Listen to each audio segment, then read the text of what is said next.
now a single person, single again. How did you decide on what you were going to do with your life? Because you weren't making enough money to make it on your own at that point, were you? No. I had owned a small beauty salon and had been in the beauty industry for many years in beauty salons, hair and skin care. And I contacted a friend of mine whose husband is a plastic surgeon and consulted with him about doing micropigmentation, which is basically cosmetic tattooing. He said, I think you'd do great at it, and if you're really interested, why don't you just come in and do it in here in my office? That's how much faith he had in me, knowing that, you know, that was sort of a passion of mine. That was makeup in Cleveland, Ohio. In Cleveland, Ohio. I was in his office for about 3 years and decided I wanted to go out on my own. And he even told me, he said, you know, like a little bird, you have to kind of sometimes fly away. He understood, and I needed to go on out there and do it for what myself. about after leaving your husband, going on your own, what were some positive things that happened as a result of that? Peace. Peace. Everybody in the world is looking for peace. A feeling of peace. The peace that passes all understanding. Because there's nothing on this earth that is greater than God is. And I just had to put all those worldly things, and including a marriage, behind me and move on towards better things.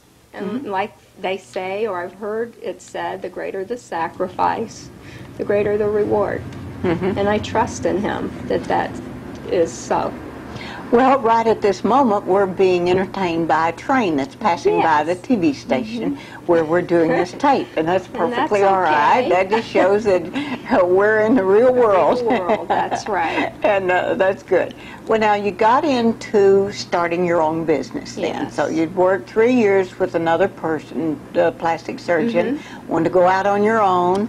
Now, it's not an easy thing to be an entrepreneur if you're a couple or a man, but to be a woman, to start your own business, has really got to be something else. How did you plan that? I mean, you got to make a business plan, or you got to have a lot. Women like to look good since the very beginning of time, and I just felt that, you know, owning a beauty salon, I knew that. And when I heard about the permanent makeup, I knew that this was going to be a wonderful thing for women.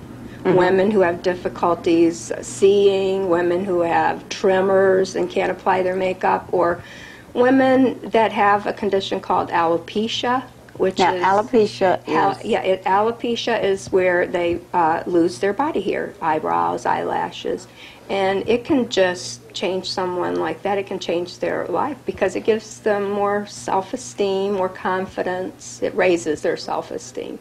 And they're ready to go out into the real world. And that is really rewarding to me because I help to do it. How did you, I mean, you got to get a place when you go out on your own, a place to have your business, the money to probably make it for 6 months or so. Like, I know in real estate they always say, be sure you have enough money to live for 6 months, because it may take you that long to get everything, because I've done real estate a lot of years.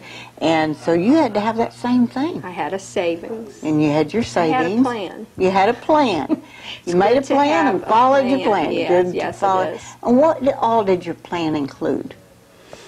Just to, basically to do the permanent cosmetic makeup, and I eventually, after I saw that it was successful, build it and they will come, or, you know, it worked. Came back.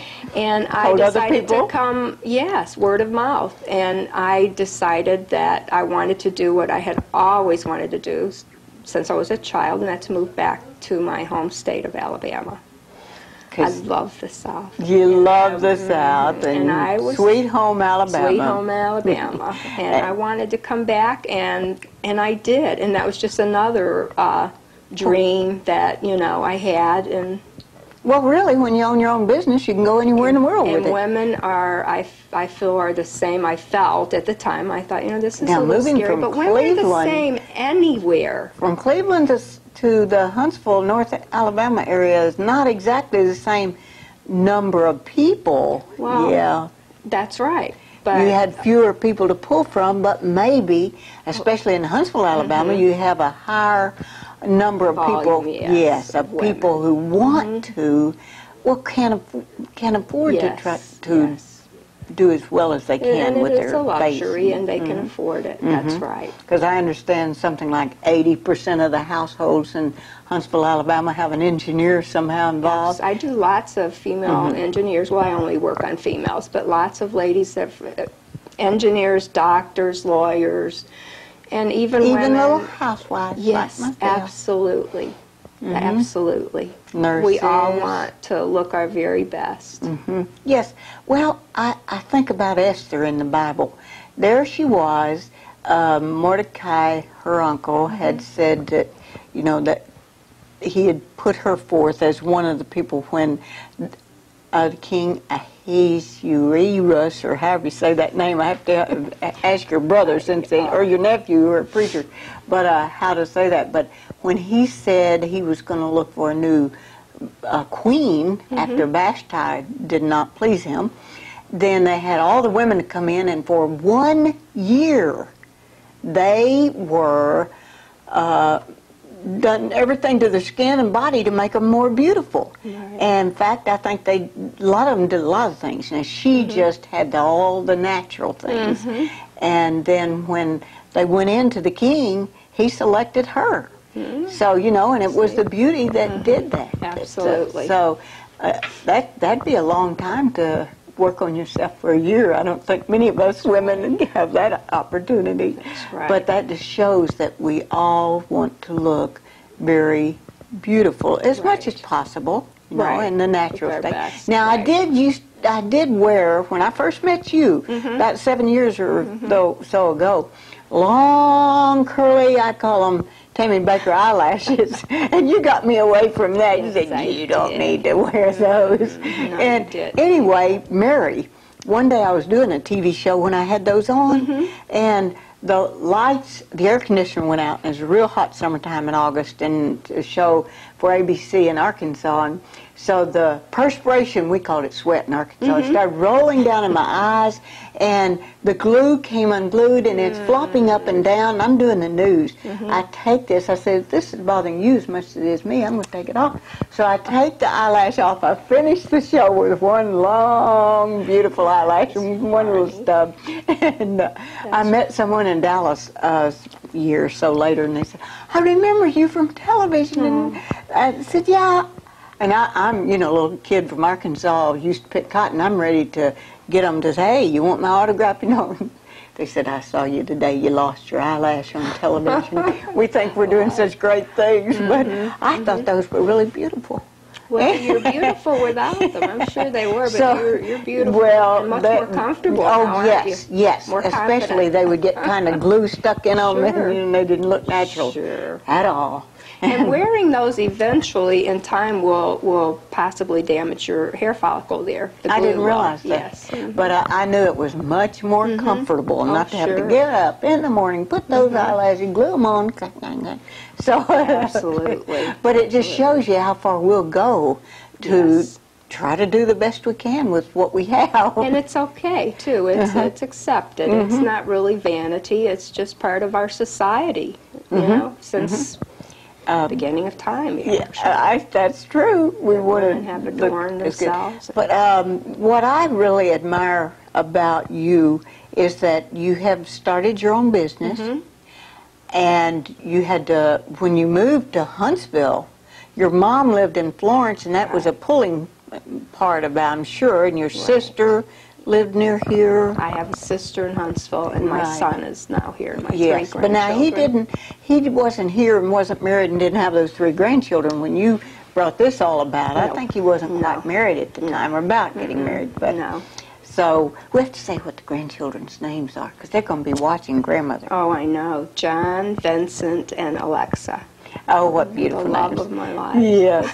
And, of course, your Johnny is a firefighter and has another job. He also does... Vinyl graphics. Graphics for signs and billboards and anything, and Yes. he's working on. So you guys are just entrepreneurial family. Absolutely. Your daughter now is back in Ohio and has her own business of cosmetology and other things like that. So, okay, you said you made a plan. What all did that plan include? How much money you'd need? And Oh, yes, I thought about that. And like you said, having enough money set aside for, 6 months at least. And then that, you probably would need even more. But I just, being in the doctor's office, he gave me a wonderful break. I was very fortunate. And blessed, I don't know, but did you say whatever, what all that you would helped need me. to buy? I mean, from paper Absolutely. towels and Yes, water everything. fountains to Everything. down to, you had equipment. I know you've updated your equipment, but Yes. you moved a lot of it here. I did, From yes. that helped to get you started. But then you and your son painted the building, the inside your My son, and I helped him, but he did most of the work. right. Yeah. And so you had to do all of these things that we think only could take just almost a lot of money put back, but you kind of did it pretty much. You just have to plan. You have to have a plan, and I think that's just And then follow the plan. and confidence, and Well, I knew that it was okay. how did you from get be- that very first person? I know I'm sat behind you in a church, and you'd only been here a couple months, and No, you're talking about when I first came to Huntsville. Yeah, it was to very Huntsville. simple in the doctor's office. And when I came to Huntsville, I did advertise. And the very first person that came in was from an advertisement. on And television, newspaper. And then I Flyers? started doing, no flyers, I just started doing advertising on television. And I know I became a client of yours by simply hearing you in church talking to someone else. How did that go? That was so neat. I was talking to the lady that drove me to church that day that I went with. I was telling her about the permanent cosmetic makeup. We were just casually talking. You were sitting behind us, and all of a sudden I hear this little voice say, excuse me, After I want church some was of that over." derma." Oh, this was all after church. And you said, I want some of that derma enhancement. And that's when we met, when I first came here. And been friends ever Ever since. since, absolutely. And we've had fun. I know Jeannie C. Riley came to be one of your clients. Yes. That sang Harper Valley Very- PTA. Right, very And- sweet, sweet lady. So now you're still doing television advertisement. Yes. And do you do trade shows or any other? No, I really don't. Most of my clients are word of mouth. I advertise approximately once a year because just to let people know I'm still here, and there's still so many people that really have never even heard of permanent cosmetic makeup. That's true. Incredibly, but I mean, I feel like everybody knows about this. No, I'd never heard of it when I heard you talking about it.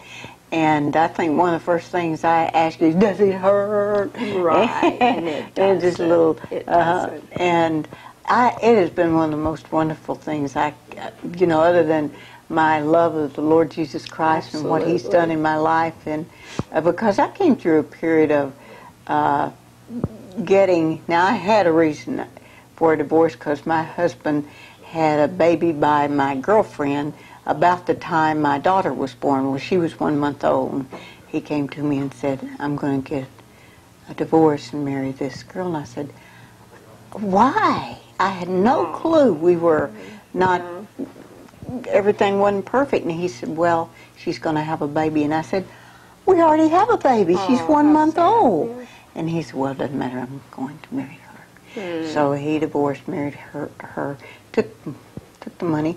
We had a little service station and restaurant, and I was so naive, young, because I married at 16, so it was Well, But I met Tony, and Tony you've kept adopted him for a little Deanna. while, Yeah, haven't you? I got used to him. How many years now? Yeah, I'm afraid to say, but it's a little over 4 decades.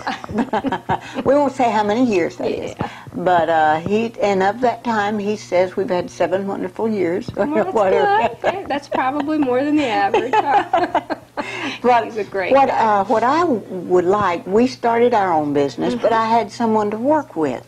No, but to do this alone, for a woman to start her own business alone, but of course, if she has a passion like you do. That's what it is. I really do enjoy Because didn't you have what I do. any lows? I mean, did you have from first customer one, you just had all No, customers? there was fear. I won't deny that. When I came here, there was just fear of, well, I hope these, I'm here and I hope they come, But if you let them know you're there and One let them know person's what you happy. do, then they're going to go, exactly. It's word of mouth and making people happy, and I enjoyed that. I enjoy making people happy. Well, were you able to have before and afters that you brought down from Cleveland? Absolutely. And I that had kind an of album. showed that you were not yes. a total novice at this. I had a background, yes. I had doctors in Cleveland that And referred lots people of to me. awards on your walls, too. That didn't hurt anything. I know, I read them. Definitely trained, properly trained, and which is very important. If you're having something done like this, you would want to consider the person's background just like you would if you went to a plastic surgeon. You would consider their background. You would want to see some credible references or hear, talk to some people that were credible business owners and that. And I